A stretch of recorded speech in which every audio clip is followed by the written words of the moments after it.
Victims displaced by a deadly wildfire in eastern Tennessee this week are finally being allowed to return to their homes and businesses to assess the damage. The fire devastated the tourist community of Gatlinburg.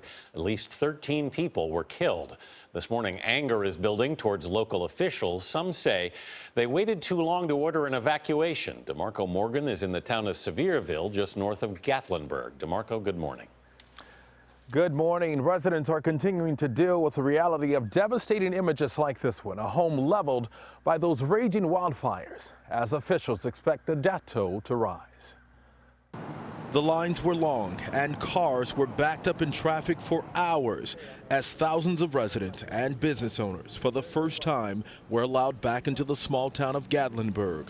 They were in a rush to check on their property after one of the state's worst wildfires left more than 1,000 homes and businesses destroyed and more than a dozen dead.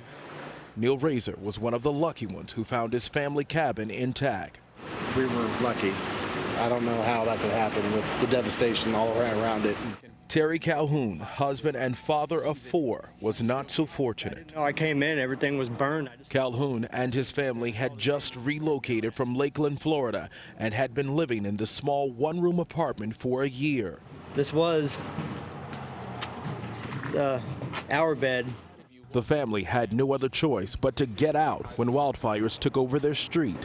We found out late what was happening. The TV went down, the phones went down, and when we went outside, everything around us was on fire.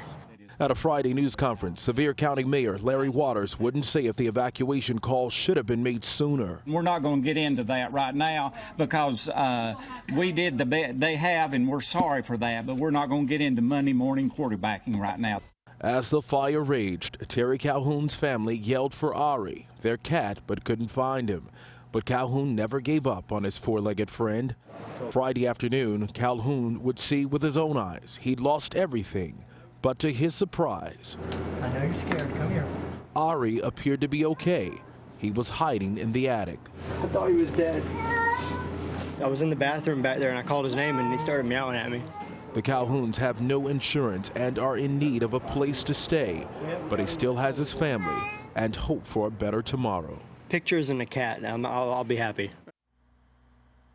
Now, many of the businesses that were not heavily impacted have started to reopen their doors to customers, and the town of Gatlinburg expects to be back open to the public by Wednesday. Alex? DeMarco Morgan in Sevierville, Tennessee. Thanks for that.